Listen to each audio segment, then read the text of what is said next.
এ দুনিয়াদার পাগল আমার বাবারা, দুনিয়া এবং আখেরাতের পরিচয় যদি আল্লাহর ফজলে একবার আসে, ওই আল্লাহর বান্দা বান্দি কখনোই দুনিয়াকে খুশি, আল্লাহকে আল্লাহ রসুলকে বেজার কইরা কোনোদিন সেই পথে হাঁটবে না। জোরে বলেন কথা ঠিক কিনা? কিয়ামতের ময়দানে যদি এই ঘোষণা হয়, সমস্ত লোক আজকে জাহান্নামী, একটা লোক বেহেশতি। আল্লাহর রহমতের দিকে তাকাইলে আমার এই বুক ভরা আশা হয় সেই একটা লোক আমি ওমর হতে পারি। আশাটা কত বড়! আবার ভয়, ওমর রাদিয়াল্লাহু তাআলা বলতেছেন, কিয়ামতের ময়দানে মালিক যদি ঘোষণা করে সব বেহেশতি, একটা জাহান্নামী, আমার ভয় হয় সেই লোকটা আমি ওমর হতে পারি। কারণ কি? আল্লাহ রাসূল সাল্লাল্লাহু আলাইহি ওয়াসাল্লাম বলছিলেন সাহাবায়ে কেরামদেরকে নিয়ে, হে আমার সাহাবারা, আল্লাহর রহমত ছাড়া কেউ বেহেশতে যেতে পারবে না। সাহাবায়ে কেরাম বলছিলেন, আল্লাহ রাসূল সাল্লাল্লাহু আলাইহি ওয়াসাল্লাম, আপনিও কি আল্লাহর রহমত ছাড়া বেহেশতে যেতে পারবেন না? আল্লাহ রাসূল সাল্লাল্লাহু আলাইহি ওয়াসাল্লাম বলছিলেন, আমি আল্লাহর রহমত ছাড়া বেহেশতে যেতে পারবো না। যেমন এক শ্রেণী আমার বাজানরা কিন্তু পর্দালে মা বোনেরা আছে, আল্লাহর হুকুম নামাজ পড়া, আলহামদুলিল্লাহ ৫ ওয়াক্ত নামাজই পড়ে, আল্লাহর হুকুম রোজা রাখা, রমজান মাসে আলহামদুলিল্লাহ ঠিকঠাক মতোই রোজা রাখে, আবার আলহামদুলিল্লাহ অন্য অন্য রোজাও রাখে। তারপর ৫ ওয়াক্ত নামাজ পড়ার পরে আবার তাহাজ্জুদ সহ অন্যান্য নফল এবার সুন্নাতে মুস্তাহাব্বা নামাজের ভিতরেও আলহামদুলিল্লাহ লিপ্ত থাকে। এখন বনি ইসরাঈলের ঘটনা মনে রাখা লাগবে। এরকম অনেকের আশা এসে যায় যে আমার নজরে তো ওই লোকটা তুলনামূলক জাহান্নামী, আমি তো ভালোই আছি। কথা ঠিক না? ঠিক। উন্দুলুসি রহমাতুল্লাহি আলাইহি, আবু আব্দুল্লাহ উন্দুলুসি রহমাতুল্লাহি আলাইহি, ইতিহাস তো জানেন। সে যখন তার শাগিরদেরকে নিয়ে রওনা করছেন, খ্রিস্টানরা ওদের আমল আখলাক আচার আচরণ দেখিয়া ঘৃণা জমছে তার মধ্যে। আল্লাহ রাব্বুল আলামিন ঈমানের নূর তার ভিতর থেকে উঠে এনেছে। এরপরে মাঝখানে কি ঘটনা হয়েছে জানেন? পরে আল্লাহ রাব্বুল আলামিন আবার ঈমানের নূর তার ভিতরে দান করছেন, মাঝখানে বহুত সময় চলে গেছে। ওই খ্রিস্টানদের কিন্তু গাদার শেষ পর্যন্ত ইউ বানাইছে। কি গাদা পরিচালকের কি কয়? শুকর, শুকর শুকুর পরিচালকও বানাইছে। এত অপমান, অনেক কিছু আল্লাহ করাইয়া দেখাইছে। আল্লাহর রহমত ছাড়া কেউ বেহেশতে যাইতে পারবে না। কেমনে? তার ভিতরে একটু গর্ব আসছে, ওর সাথে আমি ভালো। এই গর্বের কারণে আল্লাহ রাব্বুল আলামিন দেখাইছে। এরপরে আপনারা জানেন বনি ইসরাঈল হাদিসের ঘটনা, 1000 বছরের বাধা, রাতের তাহাজ্জুদ সহ দিনে রোজা সহ ইবাদতের ভিতরে কাটাবার পরে খেয়াল আসছে মাপ পেয়ে যাব। হাদিসের ঘটনা, জাহান্নামের আগুন জ্বালাবে, আল্লাহর বান্দাকে সেই আগুনের কাছে দাঁড় করবে, আগুনের ধাপ পৌঁছবে, পানির জন্য চিৎকার করবে, ফেরেশতা পানি নিয়ে যাবে, আল্লাহ শিখিয়ে দেবেন বিনামূল্যে পানি দিবা না। মূল্য কি? যদি পানি এক গ্লাস খাইতে চায়, 1000 বছর যে ইবাদত করছে সমস্ত সব যদি দিতে পারে, বিনিময়ে 1 গ্লাস পানি দিও। একই তো হাদিসের ঘটনা শুনাইতেছে। ঘটনা কিয়ামতের ময়দানে তাই হবে। জাহান্নামের আগুন যখন তার কলিজার ভিতরে ঢুকবে, পানির জন্য চিৎকার পড়বে, পানি কাছে নিয়ে যাওয়ার পরে বলবে বিনা মূল্যে দেই না, মূল্য পাবো কোথায়? 1000 বছরের ইবাদত সব যদি দিতে পারে 1 গ্লাস পানি। রুহু তো বের হয়, পানির পিপাসা কঠিন অবস্থা কি বুঝেন নাই? কেমন লাগে? বলে ভাই আমার রুহুটা বের হয়, 1 গ্লাস পানি পান করো, সব নিয়ে যাও। যখন সব দেবে, সব দিয়ে দিবে, 1 গ্লাস পানি পান করবে। আল্লাহ রাব্বুল আলামিন ডাক দিয়ে বলেন, বান্দা 1000 বছরের ইবাদত 1 গ্লাস পানির বিনিময়ে দিলা, আমি যে তোমাকে 1000 লক্ষ গ্লাস দুনিয়াতে পানি পান করাইলাম, এর বিনিময়ে আমাকে দেবা কি? এক গ্লাসের পানির বিনিময়ে দিয়েছে 1000 বছরের ইবাদতের সওয়াব। আমি যে হাজার হাজার গ্লাস পানি পান করাইলাম লক্ষ লক্ষ, এর বিনিময়ে আমাকে কি দেবা? বান্দা সেজদায় পড়ে বলে, মালিক আপনার রহমত ছাড়া উপায় নাই। আল্লাহ রাব্বুল আলামিন বান্দাকে মাফ করবে, বেহেশতে যাবে। এখন আল্লাহর রহমত আসতে হলে গোলামের প্রতি মালিক কোন গোলামের উপরে খুশি? যেই গোলাম মালিকের হুকুম অনুযায়ী চলে। গোলাম যদি মালিকের হুকুম ডানে যাও, গোলাম যদি বামে যায়, যদি বলে বামে যাও যায় ডাইনে, সামনে বললে পিছনে, পিছনে বললে সামনে, যা বলে তা উল্টা, এই গোলামের প্রতি মালিক খুশি নেবে যা। হ্যাঁ, আর যেই গোলাম মালিক হুকুম করছে, শক্তি নাই, পারে না, তারপরে হুকুম পালন করতে চেষ্টা করে, আল আমরু ফাওকাল আদাব, কথা মানা সবচেয়ে বড় আদব। এইটা দেখার পরে ওই গোলামের প্রতি মালিকের আন্তরিকতা বাড়ে। আসে না, বাড়ে না? বাড়ে না? আল্লাহ রাব্বুল আলামিন আপনার আমার নামাজের তার কোনো প্রয়োজন নাই। আছে আল্লাহু সমাদ, আল্লাহ সব দিক থেকে বেনিয়াস। আপনার আমার তো ইবাদতের মুখাফিক্ষী না আল্লাহ, কিন্তু আপনাকে আমাকে দুনিয়ায় পাঠাইছেন উদ্দেশ্য কি? লিয়াবলুয়াকুম আইয়ুকুম আহসানু আমালা। আল্লাহ রাব্বুল আলামিন পরীক্ষার জন্য পরীক্ষার হলে, কারণ দুনিয়ার ভিতরেই দেখবেন আপনি যদি সার্টিফিকেট অর্জন করতে চান, পরীক্ষা নেয় না? পরীক্ষা এই পরীক্ষা নেয় না? আর পরীক্ষার মাধ্যমে এই ছাত্রছাত্রী সম্মানিত হয়, নাহলে অপমানিত হয়। কির মাধ্যমে? কির মাধ্যমে? আল্লাহ দুনিয়াতে পাঠাইছেন আমাদেরকে পরীক্ষার হলে পরীক্ষা দেওয়ার জন্য। আল্লাহ বলতেছেন কি পরীক্ষা? লিয়াবলুয়াকুম আইয়ুকুম আহসানু আমালা। আমার হুকুম অনুযায়ী দেখবো কোন আমার বান্দা বান্দি আমার হুকুমটা পালন করছে ভালো, আর কে আমার হুকুমের বিরুদ্ধাচরণ করছে। এই পরীক্ষার জন্য আমি তোমাদেরকে দুনিয়াতে আমি পাঠাইছি। আমার মালিকের কিন্তু আপনার আমার নামাজ রোজার অন্য অন্য ইবাদতের কোনো প্রয়োজন নাই, শুধু পরীক্ষা। কথা ঠিক না? এই জন্য আমার ভাইদেরকে বলবো, পর্দা আলে মা বোনরা যারা শুনতেছে, অনেকে ভয় পায় হুজুর। আসলে বিশেষ করে আমার যুবক বাবারা, পর্দা আলে কিছু মা বোনেরা নামাজের কথা শুনলে ভয় পায়, রোজার কথা শুনলে ভয় পায়, পর্দার কথা শুনলে তো ভয়ের শেষই নেই। হারাম হালাল তমিজ করে খাওয়া কথা বললে ভয় পায়, সুন্নাহ তরিকায় চলতে বলে কি পায়? ভয় পায়। আসলে আল্লাহ রাব্বুল আলামিন আপনাকে আমাকে যে নীতি আদর্শ ইসলাম আমাদেরকে দান করছে, এর ভিতরে ভয়ের কিছু আছে? হ্যাঁ, এর ভিতরে তো কিছু ভয়ের কিছু নাই। কিন্তু এক শ্রেণী আমার বাজানরা আল্লাহর হুকুম নবী তরিকা অনুযায়ী না চইলে শয়তানের প্রবঞ্চনের ওদিকে কেন ঘুরে যায়? ওই যে তাদেরকে এমনভাবে উপস্থাপনা কইরা দুনিয়ার এটা দেখায়, বাহ্যিক দৃষ্টিতে খুব সুন্দর, কিন্তু ভিতরে কিন্তু মাকাল ফল। ভিতরে কি? আসলে আপনি দেখবেন যত ঘুষখোর শান্তিতে আছে, একজন আপনার নজরে আছে? আসতে কয় আছে? আমি চ্যালেঞ্জ করলাম, নাই।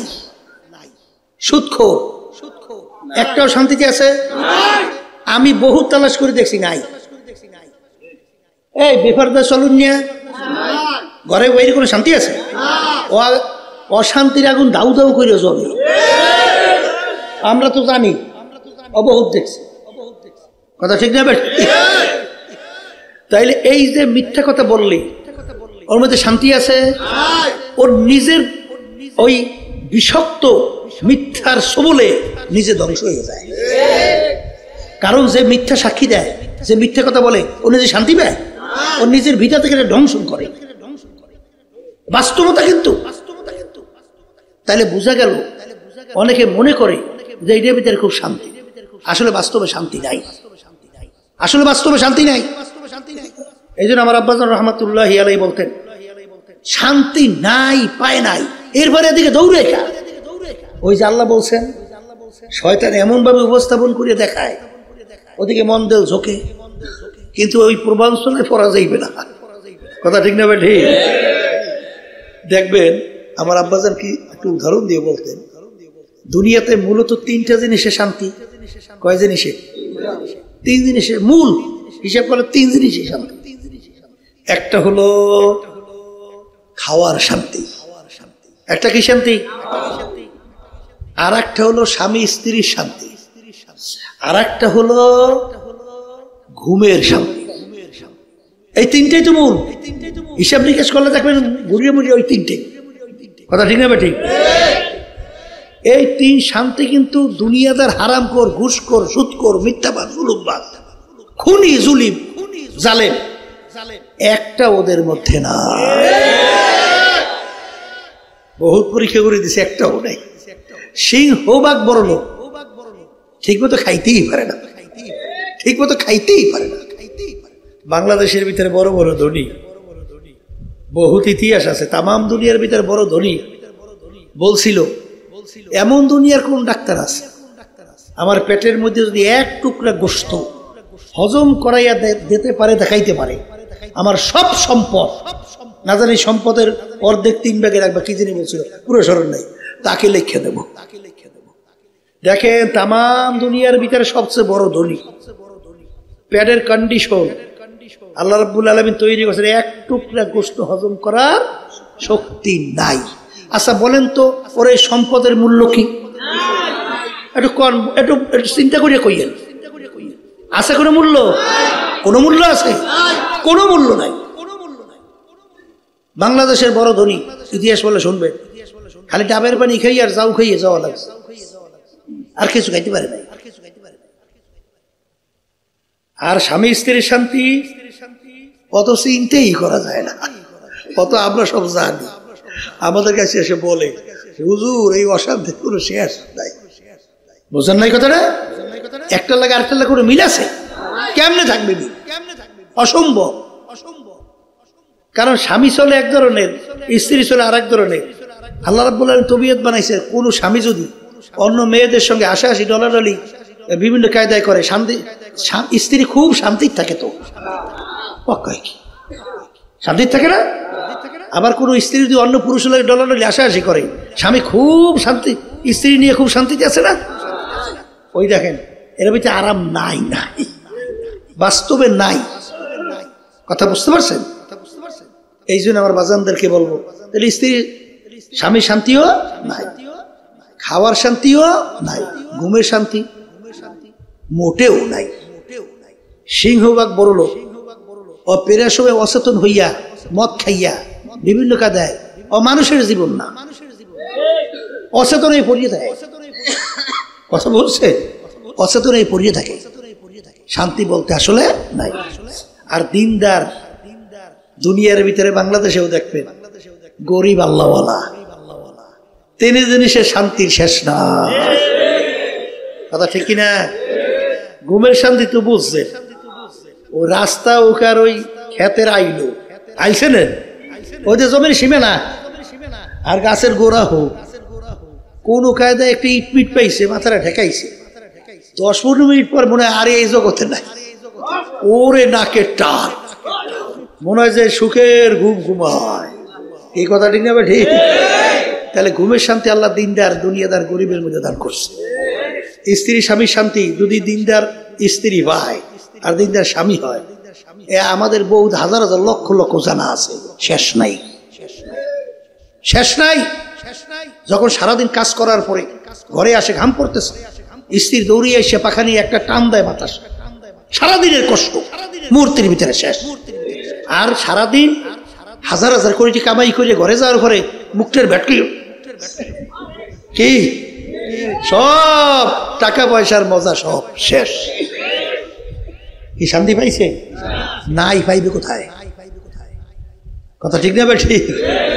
খাওয়ার শান্তি আমরা তো দেখছি, এই গ্রামে যে হাল চাষ করে না, খেত খামারি কাম করে, আগে তো পান্থা পাচ্ছেন তো, ওই যে পানির ভিতরে ভাত দিয়ে থই, মানে ভাতের ভিতরে পানি দেয়। এই এটা বলে শরীরের জন্য এখন বর্তমানে শুনছি ভালো, ডাক্তাররা কয় পান্থা ভাত খাওয়া বলে ভালো, মাঝে মাঝে পান্থা ভাত খাওয়া বলে কি ভালো। ওই পান্থা পাতার ওই ডাইল কোন সময় ডাইলে পড়ছে বুঝছে। আর আগে তো ওই যে মরিচ টালতো, এখন মরিচ পোড়া, আমরা কই মরিচ পোড়া। আর ওই পাতলা লাইলে বাসি মেশে যাও আর পান্থা ভাত ডিশের ভিতরে ওই হাত দিয়ে একটা লাড়া দেয়, দইও নাই ঠিক মতো, হাত একটা ওই কাপড়ের মধ্যে একটা ঘষা দেছে, দোয়া শেষ। এইবার ডিশের মধ্যে লাড়া দিয়া মুখের মধ্যে দেয়, মনে হয় যেন এসে শান্তি, খাইয়ে দুইটা ঢেউ দিয়ে আলহামদুলিল্লাহ আল্লাহ নেয়ামত খাওয়াইলেন। এই যদি পেটের ভিতরে মুখের জিহ্বার ভিতরে যদি খাওয়ার শান্তিটা না থাকে, কোরমা পোলাও হাজার উন্নত মানের খাদ্য ও সাইরি মতো লাগে না? আর যদি পেটের ভিতরে এবং জিহ্বার স্বাদ থাকে, মরিচ পুরা ডাইল দিয়ে টান দিয়ে খায়, 7 দিন শেষ না। আসলে বাস্তবে এইটা দুনিয়া শান্তির জায়গা না, আর দুনিয়া দারুল মেহনেওয়াল বালা। দুনিয়াটা হলো বালা মুসিবতের জায়গা, কষ্ট ক্লেশের জায়গা, বিপদ আপদের জায়গা, রোগ ব্যাধির জায়গা, সমস্যার জায়গা। এখানে কেউ শান্তি চাইলে কোনোদিন পায় না, পাবে না, কথা ঠিক কিনা? এই যে আমার ভাইদেরকে বলবো, পর্দা আলে মা বোনরা যারা বলতে বসতে, এই আল্লাহ আমাদেরকে দুনিয়া পাঠিয়েছে কিসের জন্য বলেন? পরীক্ষার হলে পরীক্ষার জন্যে, আবার কন এখন পরীক্ষার হলে পরীক্ষা দেওয়ার জন্য আল্লাহ পাঠাইছেন। কি পরীক্ষা করবে তা তো বুঝছেন? ঈমান না কামল, কথা কন, ঈমান না কামল। এখন আমার ভাইদেরকে বলবো, পর্দা আলে মা বোনদেরকে বলবো, শোনেন, তামাম দুনিয়া যত জাতি বিচরণ করে, বসবাস করে, সব জাতি পরকাল বিশ্বাস করে না? না করে না? করে না? এই আমরা মুসলমান, আমরাও তো পরকাল বিশ্বাস করি। হিন্দুরা, খ্রিস্টানরা, এই ইহুদিরা, অন্যান্য বিজাতিরা, তাহলে সবাই তো পরকাল বিশ্বাস করে, আমরাও করি। এখন দুনিয়ার ভিতরে ইতিহাস পড়লে, পর্যালোচনা করলে দেখবেন, একমাত্র মুসলমান জাতি ছাড়া চ্যালেঞ্জের মাধ্যমে বুক লাইয়া গলা টান কইরা অন্য কোন জাতি দুনিয়া চ্যালেঞ্জে টিকতে পারে না। একমাত্র মুসলমান জাতি আমরা চ্যালেঞ্জের মাধ্যমে দুনিয়ার ভিতরে বুক টান কইরা, গলা টান করে বুক ফুলাইয়া দুনিয়া বাইচে আছে, কথা ঠিক? এখন মুসলমান আমরা আজকে তামাম দুনিয়ার ভিতরে আমরা একমাত্র আল্লাহর বান্দা, আল্লাহর রাসূলের উম্মত, জোর গলায় তার হুকুম এবং নবীর তরিকা অনুযায়ী আমরা আল্লাহর ফজল করবে চলছি, কথা ঠিক কিনা? তাই যেহেতু চলতেছি, এখন আমরা দুনিয়ার জিন্দিগিটা কি আমাদের এই চিরস্থায়ী না অস্থায়ী? অস্থায়ী জিন্দিগির মধ্যে আল্লাহ আমাদেরকে পরীক্ষার জন্য পাঠাইছে।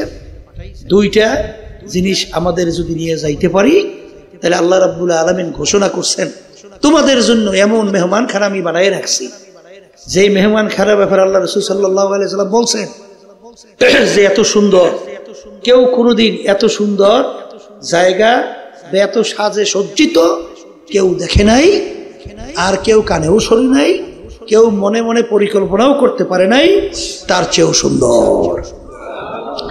এই বেহেশত তোমাদেরকে আমি দান করব।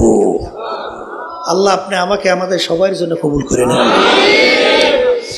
আর যারা নাকি এই পরীক্ষার হলে সুযোগ পাইয়া আল্লাহর হুকুম নবীর তরিকা অনুযায়ী চলবেন না, অর্থাৎ ঈমান গড়বড়ে করবেন আর নেক আমল করবেন না, আল্লাহ রাব্বুল আলামিন তাদের ব্যাপারে বলছেন, ওদের জন্য আমি এমন শাস্তির জায়গা বানাইছি, যে শাস্তির জায়গার নাম হলো জাহান্নাম। সবাই বলে নাউজুবিল্লাহ। আল্লাহ আমাকে আমাদের সবাইকে মাফ করিয়া দেন। জাহান্নাম কত ভয়াবহ হবে, আল্লাহ রাসূল সাল্লাল্লাহু আলাইহি ওয়াসাল্লাম বলেন যে এত ভয়াবহ, যে এত কঠিন আযাব, এত কঠিন শাস্তির জায়গা কেউ কোনোদিন দেখে নাই, কানেও শোনে নাই, কল্পনাও আসে নাই, তার চেয়েও কঠিন। এই জায়গার ভিতরে আল্লাহ রাব্বুল আলামিন তাদেরকে ফালাইয়া শাস্তির ব্যবস্থা করবে। এখন আমার বাজানদেরকে বলবো, পর্দা আলে মা বোনদেরকে বলবো, শোনেন, এক শ্রেণী আমার বাজানদের চিন্তা, তারা দুনিয়া এবং নফস আম্মারা শয়তানকেও খুশি করবে এবং আল্লাহ রাসূলের হুকুম অনুযায়ীও নিজের জীবনকে চালাইবে এক কথায় দুই নৌকায় পায়ে রাখবে। আছে না নাই? আছে না নাই? বলে হুজুর কেমন? কেমনে কইলেন? ঘুষ খাওয়া এটা কি আল্লাহর হুকুম না আল্লাহর হুকুমের বিরুদ্ধে? সুদ খাওয়া আল্লাহর হুকুমের পক্ষে না বিপক্ষে? বেপরদা হওয়া আল্লাহর হুকুমের পক্ষে না বিপক্ষে? ধনী এসে যাকাত হজ আদায় না করা আল্লাহর হুকুমের পক্ষে না বিপক্ষে? সুন্নাত তরিকে না চলা এটা আল্লাহর হুকুমের পক্ষে না বিপক্ষে? এই এরপরে যদি বিপক্ষ হয়, এক শ্রেণী আমার বাজানরা 5 ওয়াক্ত নামাজ পড়ে মসজিদে যায়, এটা কি আল্লাহর হুকুমের পক্ষে না বিপক্ষে? কথা কয় না? রমজানের রোজা রাখে আল্লাহর হুকুমের পক্ষে না বিপক্ষে? আচ্ছা, এরপরে যাকাত দেয়, হজ করে, অন্য অন্য এগুলো করে কি করে না? কার পক্ষে? আচ্ছা এখন বলেন তো, একটা সে করলো আল্লাহর বিপক্ষে আর একটা করলো আল্লাহর পক্ষে, এখন ব্যাপারটা কেমন? আল্লাহ রাসূল সাল্লাল্লাহু আলাইহি ওয়াসাল্লাম বলতেছেন, যারা এইভাবে চলবে, যারা এইভাবে চলবে, অর্থাৎ দুনিয়াকেও তারা খুশি রাখবে, নফস আম্মারাকেও খুশি রাখবে, এক কথায় দুনিয়াদার দলের নেতা নেত্রীদেরকেও খুশি রাখবে এবং আল্লাহ এবং আল্লাহ রসুলকে খুশি রাখতে চাবে, দুইটা একাত্রে কোনোদিন হবে না। দুইটা একাত্রে কোনোদিন হবে না, আমি বলি নাই, আল্লাহ রসুল সাল্লাল্লাহু আলাইহি ওয়াসাল্লাম বলছেন, দুনিয়া এবং আখিরাতের সম্পর্ক কাজুরাতাইন, দুই সতীনের মতো। স্বাভাবিক আপনি দেখবেন, এক স্বামীর যদি 2 স্ত্রী থাকে, একসঙ্গে 2 স্ত্রীকে একত্রে যেরকম খুশি রাখা যায় না, একজনকে যদি আপনি খুশি করেন অন্যজন কষ্ট বা বেজার হবেই হবে। না বাস্তব? না বাস্তব? বাস্তব না বাস্তব? আল্লাহ রাসূল সাল্লাল্লাহু আলাইহি ওয়াসাল্লাম বলেন, যেরকম দুনিয়া এবং আখিরাতকে একত্রে খুশি রাখা যায় না। তুমি দুনিয়াকেও খুশি রাখবা, আখিরাতকেও খুশি রাখবা, এটা কোনোদিন হয় না। তুমি যদি আখিরাতকে খুশি করো, দুনিয়া বেজার হবেই হবে। আসতে কয়। আবার তুমি দুনিয়াকে যদি খুশি রাখো, আখিরাত বেজার হবেই হবে। কি বাস্তব না বাস্তব? বাস্তব না বাস্তব? এই বাজানদেরকে বলবো, এক শ্রেণী আমার বাজানরা আছে, এই বিবাহ করছে, স্ত্রী বা স্বামী, স্বামী দুনিয়াদার, স্ত্রী আল্লাহওয়ালা, কথা ঠিক কিনা? এরপরে হয়তোবা স্বামী আল্লাহওয়ালা, স্ত্রী বাজে দুনিয়াদার, ঠিক কিনা? এখন স্ত্রী বলে আমার ঘরের ভিতরে টেলিভিশন আনা লাগবে, আর স্বামী বলে না, এই ঘরের ভিতরে টেলিভিশন আনলে সবসময় গুনার ভিতরে লিপ্ত থাকা লাগবে। কি বেকায়দা বাজছে কি বাজে না? এখন তুমি স্ত্রীর কথা মানতে যাইয়া তুমি যদি আল্লাহর হুকুমের বিরুদ্ধাচরণের ভিতরে লিপ্ত হও, ওদিকে আল্লাহ এবং আল্লাহর রাসূল বেজার। এরপরে তুমি যখন মসজিদের ভিতরে সেজদায় পড়ে আল্লাহকে খুশি করতে যাও, তখন দেখবা দুনিয়াদাররা তোমার উপরে বেজার। কি বেজার? কি বেজার না? এই জন্য দোনোটা একত্রে কি রাখা যায় না? আসতে কন। কিন্তু ভালো করে মনে রাখো, যদি আল্লাহ এবং আল্লাহর রাসূলকে খুশি করার জন্য তুমি যদি নফস আম্মারার সঙ্গে জিহাদ করতে পারো, আল্লাহর হুকুমের বিরুদ্ধাচরণ না করো, তুমি যদি আল্লাহ এবং আল্লাহর রাসূলকে খুশি করার জন্য তুমি রাস্তার ভিতরে নাইবা চলতে থাকো, বাজান তুমি দেখো দুনিয়া তোমার পায়ের উপরে এসে পড়বে। কি এসে পায়ের উপরে পড়বে? আবার কোন কি পায়ের উপরে পড়বে? বাস্তবতা আছে না নাই? একই তো বাস্তবতা আছে, আছে না? আছে না? বাস্তবতার কোনো শেষ নাই। কিন্তু তুমি জানি রাখো, এক শ্রেণীর আলেম ওলামা আমাদের একত্রে যাইতে ভাই, আমরা কই যাইতে ভাই, কথা ঠিক না? ঠিক। এক শ্রেণী আমার আলেম ওলামা আমার বাজানরা, মুফতি মুহাদ্দিস আমার বাজানরা, তারা কিন্তু দেখবেন আল্লাহ মাফ করুক, দুনিয়াকে খুশি করার জন্যে, বিভিন্ন পদের জন্য, সম্মানের জন্য, টাকার জন্য বিভিন্ন কায়দায় কায়দায় ইসলাম আল্লাহ এবং আল্লাহ রাসূলের হুকুম এর বিরুদ্ধাচারণ কইরা তাদের বিভিন্ন অবস্থান আমরা দেখতে পাই। আস্তিকার কথা ঠিক না বেঠি? আবার আল্লাহকে খুশি করার জন্য সে মসজিদের ভিতরে সেজদায় পইরা কবলের ভিতরে দাগ পড়ে তাহাজ্জুদের নামাজ পড়ে তাসবিহ নিয়ে মাওলার জিকির করে, কিন্তু ওদিকে দুনিয়াদারদেরকে খুশি করার জন্য বিভিন্ন ধরনের প্ল্যান প্রোগ্রাম আঁকে। কিন্তু ভালো করে যাই না রাইখো, তুমি খসরাত দুনিয়া ওয়াল আখিরাত।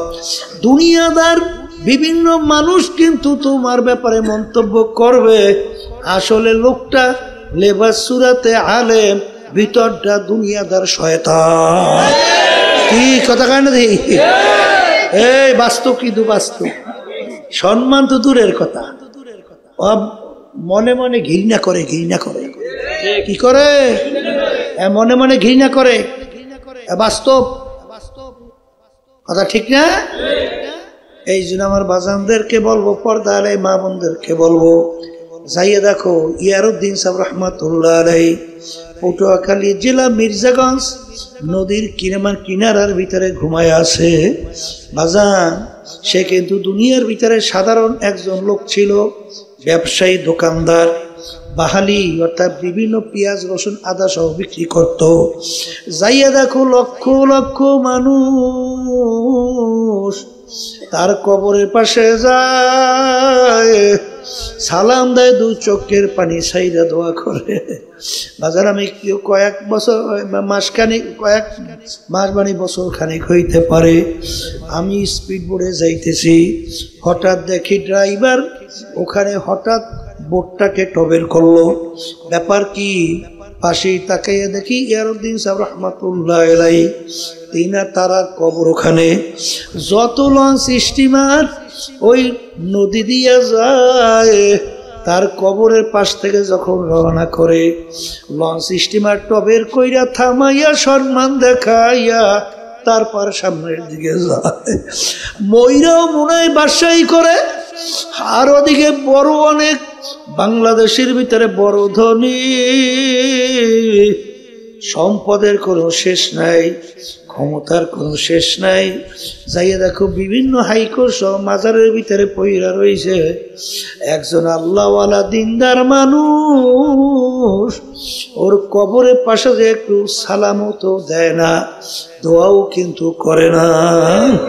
আমার শাহ রহমাতুল্লাহ আলাইহি চিটাঙের মাটিতে ঘুমায় রয়েছে।